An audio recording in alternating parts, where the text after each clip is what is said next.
అట్లా రాంబాబు, నేను AP 104 MMU employees యూనియన్కి రాష్ట్ర ప్రధాన కార్యదర్శిగా కొనసాగుతూ ఉన్నాను. ముఖ్యంగా ఈరోజు కూటమి ప్రభుత్వం ఏర్పడిన తర్వాత ఆంధ్రప్రదేశ్లో 104 నిర్వహిస్తున్న అరబిందో యాజమాన్యాన్ని తొలగించి ఒక కొత్త యాజమాన్యాన్ని ఈరోజు ఆంధ్రప్రదేశ్లో 104 ఉద్యోగులు మెయింటైన్ చేయడానికి అప్పగిస్తూ ఉన్నారు.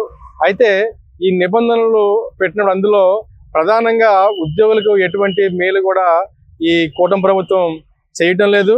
ఉన్న వేతనాల కంటే తగ్గించి మరి నిబంధనలు పెట్టడం చాలా దుర్మార్గం. మేము ఉద్యోగులుగా ఎంతగానో మేము కోరికలు తీసుకున్న ప్రభుత్వం ఈ రోజున మమ్మల్ని నడ్డి విడిచే కార్యక్రమం చేస్తూ ఉంది. దీన్ని 104 సంఘంగా మేము తీవ్రంగా దీన్ని వ్యతిరేకిస్తూ ఉన్నాము. అదేవిధంగా సిటీసీ అని ఒక విధానాన్ని తీసుకొచ్చారు.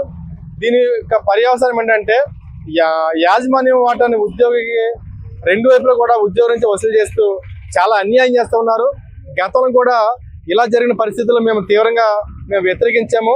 ఇప్పుడు కూడా ఈ కూటమి ప్రభుత్వం కూడా ఆనాడు మాతో జరిగిన చర్చల్లో మరి ప్రభుత్వ పెద్దలు అధికారులు కూడా మీకు చాలా అన్యాయం జరిగింది, యాజమాన్య వాటా యాజమాన్యం చెల్లించాలి, అదేవిధంగా ఉద్యోగ వాటా ఉద్యోగే ఉండాలి, కానీ అరబిందో యాజమాన్య నిబంధనలు విరుద్ధంగా వసూలు చేస్తూ ఉన్నారని చెప్పేసి ఆ రోజు మాట్లాడిన నాయకులు అధికారులు కూడా ఈ రోజున మరి మేనమేషాలు లెక్కిస్తూ ఉన్నారు.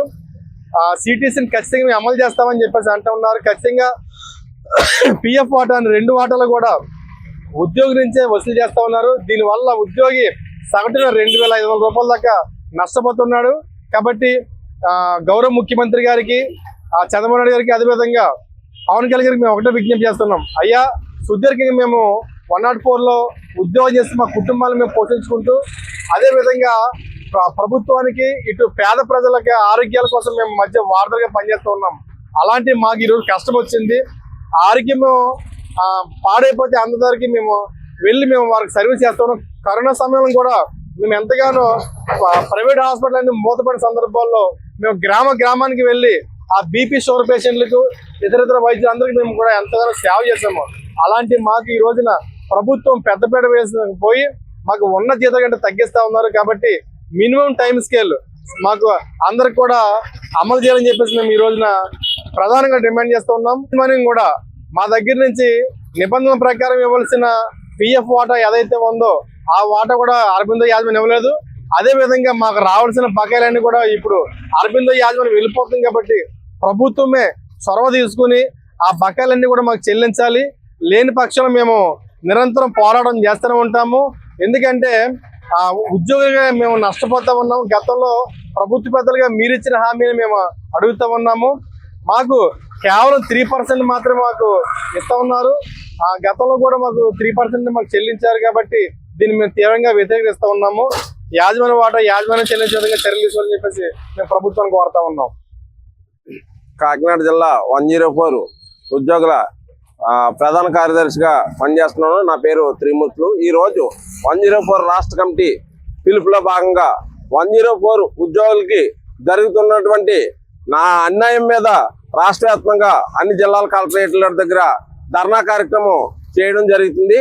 దాంట్లో భాగంగా రాష్ట్ర వ్యాప్తంగా ఉన్నటువంటి 104 ఉద్యోగులకి పిఎఫ్ వాటా ఏదైతే ఉందో యాజమాన్యం చెల్లించవలసిన వాటా యాజమాన్యం చెల్లించేలాగా చర్యలు తీసుకోవాలి. అలాగే 104 ఉద్యోగులను అందరినీ కూడా వెయిటేజ్ మార్కులు ఇచ్చి ప్రభుత్వ నియామకాలలో వెయిటేజ్ మార్కులు ఇవ్వాలని డిమాండ్ చేస్తూ ఉన్నాం.